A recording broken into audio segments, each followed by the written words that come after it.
안녕하십니까, 이진우입니다. 우리가 은행에 돈을 빌리러 가면 은행은 이분이 돈을 갚을 수 있나 고민을 하고 우리가 매달 버는 돈으로 빚을 갚을 능력이 되는지 심사하고 평가합니다. 그 평가의 지표가 되는 게 DSR이라고 불리는 건데요. 정부가 어제 이 DSR 규제를 좀 더 강하게 하겠다고 밝혔습니다. 앞으로는 돈 빌리는 게 더 쉽지 않아진다는 얘기인데 잠시 후에 이 내용 좀 더 자세하게 알아보겠습니다.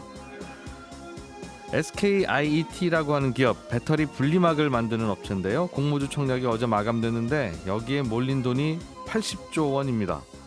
그런데 이렇게 많이 몰리다 보니까 청약을 했는데도 공모주를 단 한 주도 못 받는 청약자가 속출한다네요. 이 내용도 잠시 후에 알아보겠고요. 돈이 필요한 사람과 여윳돈이 있어서 돈을 빌려주고 싶은 사람을 사이에 연결해 주는 걸 우리는 예전에는 은행이라고 했는데 요즘은 은행 말고도 P2P라고 하는 비즈니스 모델이 있습니다. 이런 P2P 사업을 하는 업체는 다음 달 말까지 금융당국에 반드시 신청 등록을 해야 됩니다. 문제는 이 과정에서 그동안 P2P 업체에 투자했던 투자자들이 손해를 볼 수도 있다는 건데 어떤 이유 때문인지 짚어보겠습니다. 4월 30일 금요일 손에 잡히는 경제 광고 듣고 시작하겠습니다. 네, 경제 뉴스들 중요한 것들 뽑아서 정리해드리겠습니다. 손에 잡히는 경제 박세훈 작가, 김현우 행복자산관리연구소장, 그리고 머니투데이 방송의 조은하 기자 세 분 나오셨습니다. 어서 오세요. 예, 안녕하세요. 예, 저희 또 디지털 라디오 미니에서 곽재희님, 송진숙님, 김현우님께서 안녕하세요 인사 해주셨습니다. 안녕하십니까? 안녕하세요. 네. 자, 김현우 소장님 주제부터 해보죠. 정부가 가계부채 관리 방안, 조금 더 구체적으로는 대출 규제 방안을 내놨는데 네. 더 규제할 게 있나 봐요. 네, 총량이 늘어났는데 총량도 문제지만 증가 속도가 가파르다. 가계 대출이 예, 예. 코로나로 인해서 그러니까 요 증가 속도는 조금 그리고 규모도 조금 억제할 필요가 있다. 올해는 이제 코로나를 감안해서 증가율은 5에서 6% 정도로 내년에는 4% 수준으로 거시적으로 관리하겠다는 거고 예. 이를 위해서는 이제 촘촘하게 조금 줄여야 되겠죠. 그래서 이제 미시적인 부분에서는 이 차주 단위의 DSR로 대출을 전환해 나가겠다. 지금은 이 DSR 같은 경우에는 1년 동안 갚는 대출 원리금 상환액이 예. 내 연봉의 40%까지만 맞춰지도록 하는 게 이제 DSR 규제인데 이 DSR 규제가 현재는 이 은행별로 규제가 되고 있어요. 네. 그러니까 어떤 사람은 50%, 어떤 사람은 30% 이렇게 해서 평균을 맞춰가지고 40%는 은행 너희끼리 맞추도록 해라라고 하는데 특별한 경우에는 이제 차주 단위로 40%로 현재는 규제를 하고 있습니다. 네.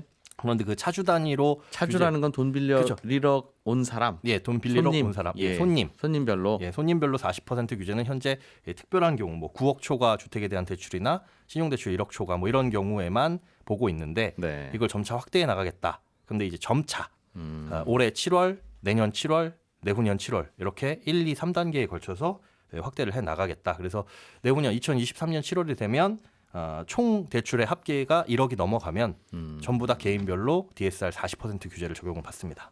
그러니까 쉽게 말하면 이게 뭡니까? 소득이 있어야, 그렇죠. 구체화돼서 입증할 수 있는 소득이 있어야 소득이 있어야. 대출을 받으러 가서 이 대출 어떻게 갚으실 건데요? 그러면 이렇게 1년에 내 이렇게 소득의 갚을 수 있어요. 40%. 예, 그렇죠. 넘지 않도록. 1년에 갚아야 될 돈이 예를 들면 400만 원이면 네. 혹은 1,000만 원 이상 버는 걸 입증해야 된다. 그렇죠. 되게 이제 원금도 나눠 갚아야 되기 때문에 네. 좀 규모 있는 대출을 받으면 저 그냥 이거 만기에 일시상환하면 안 됩니까? 한꺼번에 예를 네. 들면 전세 대출이나 주택담보대출은 집 팔아서 갚으면 안 되나요? 이제 이럴 수 있는데 그러면 안 된다는 거죠. 이제. 전세자금 대출이나 예금담보대출처럼 이 소득이 아닌 다른 것으로 바로 갚을 수 있는 것들은 제외가 됩니다. 예. 근데 주택담보대출은 집을 팔아서 갚아야 되는 거니까 네. 판다는 보장도 없잖아요. 전세보증금 그냥 빠지는데 바로 받을 수 있는데 그래서 그거는 안 돼요. 주택담보대출은 안 되고 예금담보대출이나 보험약관대출이나 그다음에 전세자금 대출 같은 경우에는 DSR에 예. 적용은 안 됩니다. 소득이 있어야 된다는 거군요. 어쨌든 소득이 있어야 됩니다. 논리적으로는 맞아요. 돈 갚을 능력이 있는 걸 보고 우리가 빌려주겠다는 뜻이니까. 네. 그러면 왜 당장 지금부터 안 합니까? 네, 당장 지금부터 전면 확대 시행하게 되면 그 말씀하신 소득이 증빙 안 되시는 분들이 많이 있어요. 예를 들면 예를 들면 뭐 자영업자, 프리랜서 이런 분들이 소득이 뒷받침 안 돼가지고 신용대출을 못 받으시는 분들도 대부분 계시고 아예 소득 증빙이 안 되는 현금으로 거래하시는 분들, 뭐 일용직 근로자 이런 분들 같은 경우에 네. 국세청에 신고된 소득이 없으면 소득이 제로잖아요. 이 규제에 맞추다 보면은 현재 나가 있는 대출이라든가 아니면 예. 앞으로 대출을 받는 것 자체가 원천적으로 봉쇄되기 때문에 단계적으로 늘려나가겠다. 소득을 따라서 확보할 수 있는, 증빙할 수 있는 어떤 제도적인 장치를 조금씩 더 만들어 놓겠다. 근데 그거는 앞으로 그럼 현금 거래를 없애거나 네. 하지 않으면 그런 게 구체화될 리가 없는데요. 그동안 신고가 안 됐거나 파악이 안 됐던 게 앞으로 될 리는 없죠. 앞으로 1, 2년간 되겠습니까? 네, 현재도 예. 소득을 국세청에 신고된 소득만 보지는 않아요. 이 국세청에 신고된 소득을 증빙소득이라고 하는데 예. 근로소득자들은 유리지갑이잖아요. 딱 내가 받은 월급이 바로 신고되는 반면에 자영업자분들은 경비를 많이 떨구면은 소득이 적게 잡히기도 하고 아까 말씀드린 대로 현금으로만 거래하셔가지고 소득이 안 잡히면 예.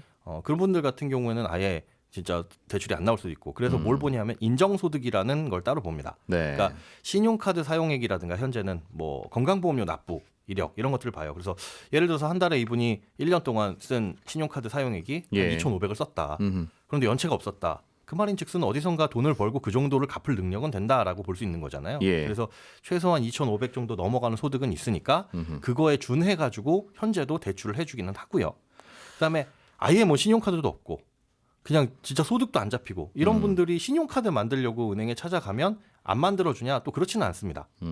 이거 같은 경우는 신용평가 회사에서 소득 추정 모델 같은 거를 써요. 예. 즉, 요분의 직업, 요분의 나이, 요분의 성별, 요분의 거주지 이 정도의 연령대 뭐 이렇게 가지신 분들은 대략 평균적으로 요 정도의 소득이 발생하더라라는 걸 토대로 신용카드를 만들어주는데 추정소득을 쓰기도 합니다. 네. 어떻게든 논리를 만드는군요. 그러니까. 네. 그런데 지금은 그게 제한적인데 보는 게 기껏해야 신용카드 사용액 아까 좀 전에 말씀드린 그 신용평가 회사의 모델 아니면은 국민연금 건강보험료 납부 이력 이런 것들인데 예. 그런 것들을 좀 더 다양화하겠다. 그러니까 적금 납부 이력이라든가 뭐 국민연금 받는 거 이런 것들도 포함하겠다는 겁니다. 이것저것 찾아는 보되 입증이 안 되면 대출은 안 해드리겠습니다. 네. 이게 대출을 줄이기 위한 규제니까. 그렇죠. 그렇죠. 대출 더 해드리려고 하는데 저희가 명분이 없습니다라는 게 아니라 네. 대출을 좀 줄이려고 하다 보니 이런저런 이유가 있는 분들께만 대출해드리겠습니다라는 쪽이죠. 큰 틀은 사실 대출이 너무 많이 나간 분들은 줄이되 예. 그렇게 돼버리면 정말 실수요자 서민들 대출이 꼭 필요하신데 이런 문제 때문에 소득이 증빙 안 돼서 안 되시는 분들의 충격이 갈 수 있으니까 그 충격은 좀 최소화하자. 이분들은 오히려 대출을 좀 더 여유롭게 받을 수 있게끔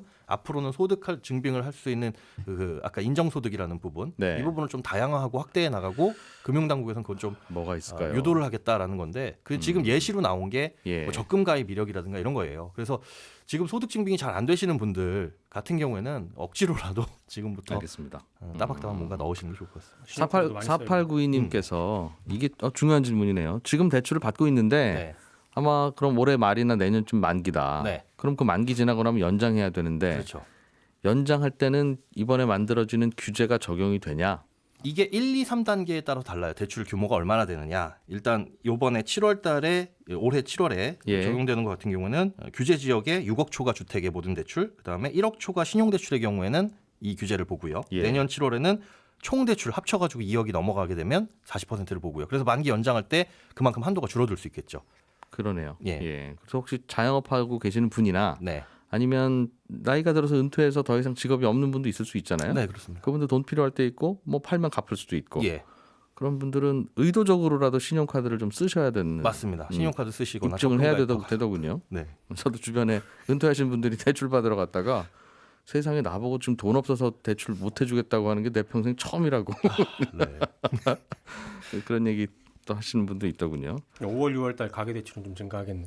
아마 대출이 막히실 것 같은 분들은 조금 사전에 땡겨 받으시는 분들도 계시겠죠. 이재용 부회장도 상속세 은행에서 대출 받아서 낸다고 하던데 그거까지 잡히면 그로 인해서 가계 대출이 훌쩍 훌쩍 뛰겠네요. 뛸 수는 보니까 뭐 있을 신용 거예요. 대출 거의 5천억 가까이 받으셨다고 하던데 이재용 부회장은 DSR 규제 적용하면 뭘로 입증했을까요? 아마 배당 소득일 것 같아요. 작년에 1,200억 배당이 됐다고. 있으니까 예. 이 정도면 충분히 갚을 수 있지 않느냐. 네.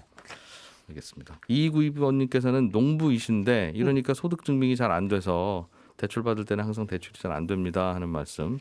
이분들도 어떻게 하면 그럼 소득 증빙을 할 수 있는지를 고민해 보겠다는 건데. 예. 뭐 농업인에 대한 부분도 사례가 나와 있기는 해요. 그래서 이런 부분에 대해서 못 받으신 거는 실제로 소득을 최대한 반영할 수 있도록 늘려나가겠다는 입장입니다.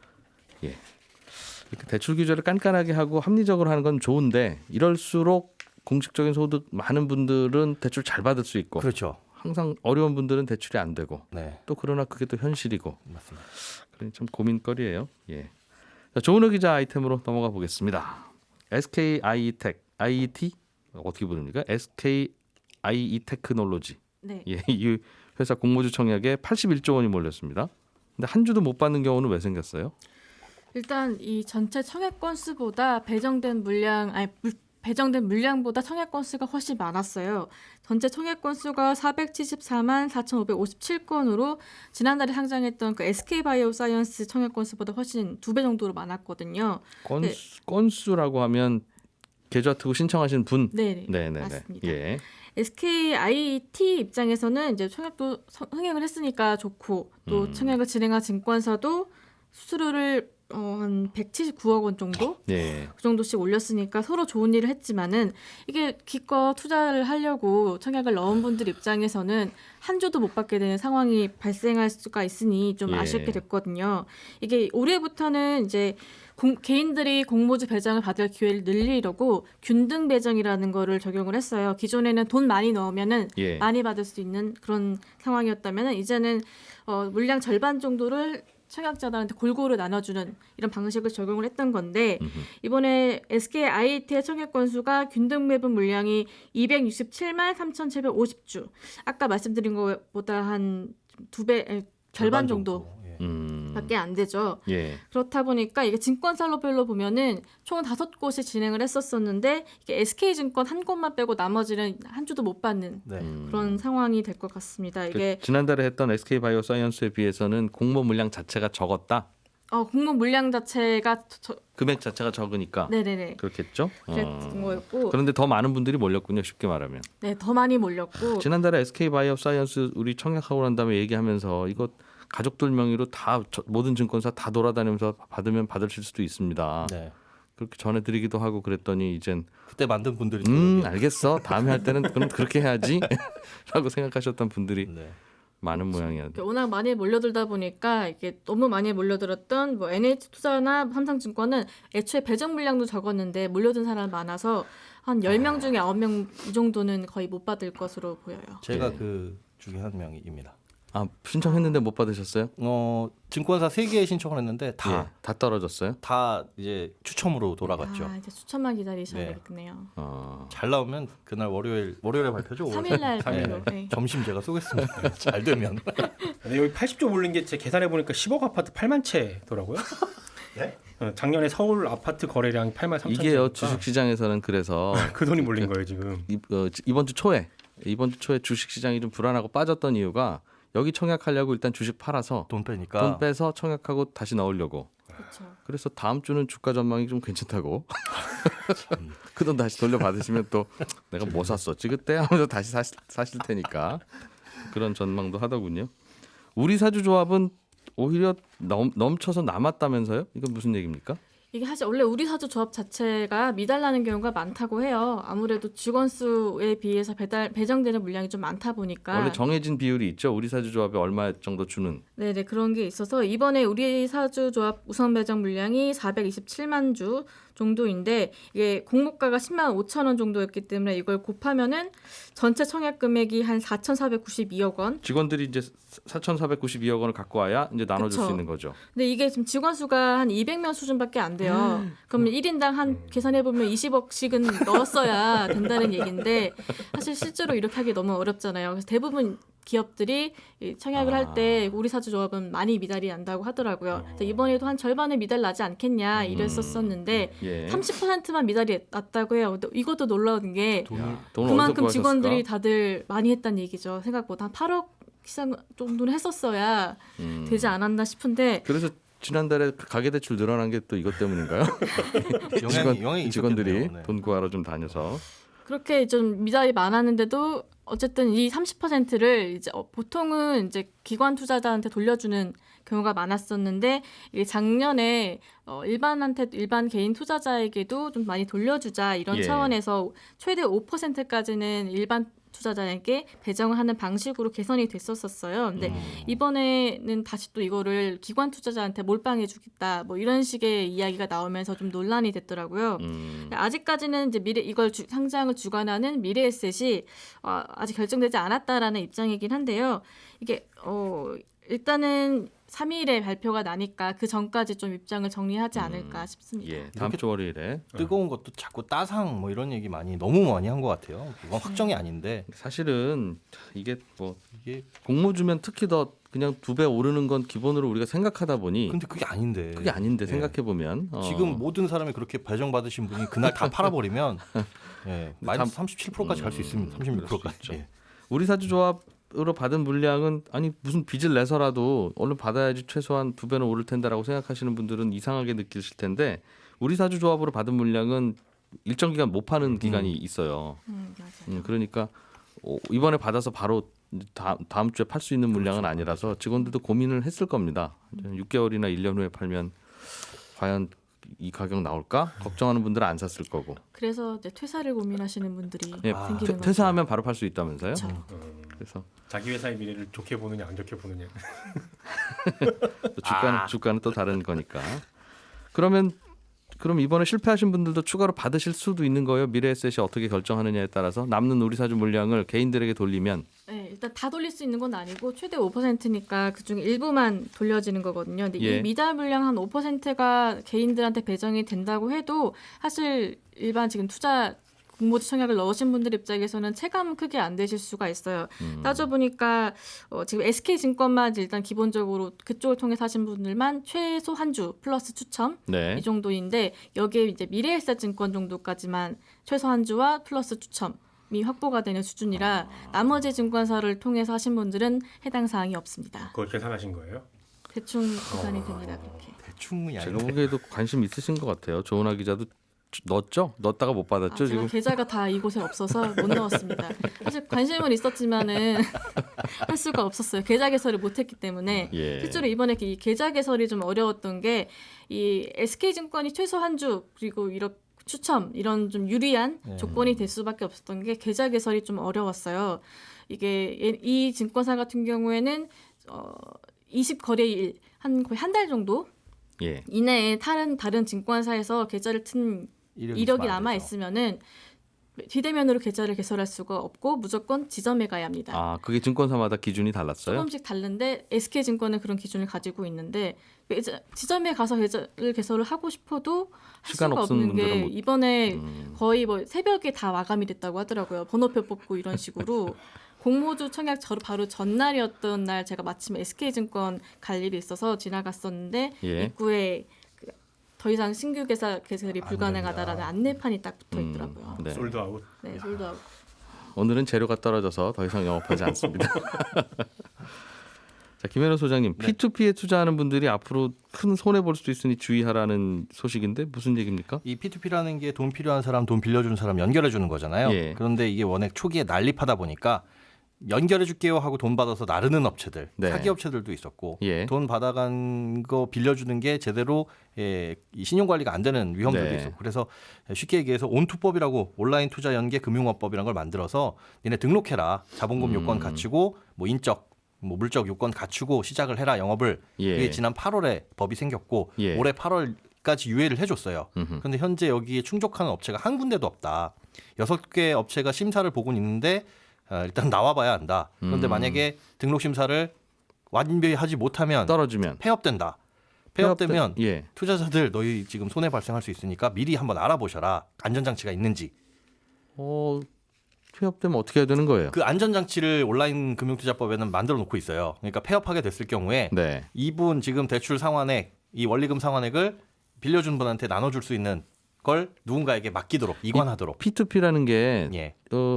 개인과 개인끼리 서로 알아서 돈 주고 빌리고 하세요 하는 거 연결해 주는 거잖아요. 그렇죠. A라는 사람한테서 B라는 사람한테로. 그런데 이걸 A라는 사람 통장에서 B라는 사람 통장으로 본인이 직접 이체하는 게 아니라 예. 중간에서 누가 받아다가 연결을 해주는 거잖아요. 그게 그 업체죠. 예. 근데 그 업체가 문을 닫아버리면 예. 받아다가 갖다 주는 사람이 없어지니까 예. 심부름꾼이 없어지니까 이걸 폐업하더라도 대신 외부의 어떤 기관에다가 맡겨라.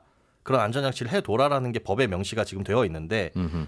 이게 지금 8월에 이 온투법을 맞춰야지 이것들도 갖출 수 있는 거잖아요. 사실상 안 갖추고 있어도 그렇죠. 문 닫을 건데 뭘 금융당국이 뭐 하라는 걸 하겠어요. 그렇죠. 그냥 그 문 닫고 말입니다. 예. 전화 끊고 가는 거지. 네. 그렇게 되면 이제 나는 빌려주긴 했는데 네. 받을 길은 없고 이런 피해가 발생할 수 있으니까 확인해봐라 그런 시스템이 갖춰져 있는지. 아. 그래서 제가 만약에 빌려줬다면 지금이라도 상환을 요구를 할 것 같아요. 근데 이게 P2P라는 게 상환 요구가 중간에 안 됩니다. 그렇죠. 계약이 있을 거 아니겠어요. 언제까지 돈 쓰겠다고. 맞습니다. 예. 그리고 그걸 손해 보더라도 나는 안 하겠습니다가 안 되는 구조가 대부분이에요. 허허 이 소식 듣고 또 나쁜 생각하시는 분들은 그렇다면 나는 P2P에 가서 돈을 빌려볼까? 잘하면 안 갚아도 되겠네? 그건 이런 아니죠, 생각하실 수도 또. 있겠네요. 채권은 어딘가에 남아 있으니까 그 채권은 팔고 폐업할 수도 있으니까. 이거 가상화폐 거래소 등록하라는 거랑 비슷한 상황이에요. 네. 그래서 서로 이렇게 돈 주고받고 하는 거를 그런 중개업을 그 암호화폐 거래소도 그렇고 이런 것도 그렇고 네. 이게 처음에 민간이 하게 되는 것부터 이상한 거예요, 사실은. 아예 안전장치를 다 갖추고 그러다 시작하게 하든가. 갑자기 문 닫으면 어떻게 하죠? 그렇습니다. 그런 문제가 지금 눈앞에 닥쳐오고 있다는 겁니다. 이야. 박세훈 작가는 이건희 회장이 남긴 유산 중에 미술품 이와 관련한 다양한 궁금증들을 취재해 오셨는데 네. 요거는 커피 한잔 하면서 있다가 네. 저희 팟캐스트에만 올려드리는 커피타임에서 이야기를 좀 재밌습니다. 풀어주십시오. 네, 오늘은 여기서 마무리하겠습니다. 조은하 기자, 김현우 소장, 박세훈 작가 세 분 고생하셨고요. 저는 오늘 손경제 플러스에서는 건설업계 이야기 좀 오랜만에 들어보겠습니다. 이진우였습니다. 고맙습니다.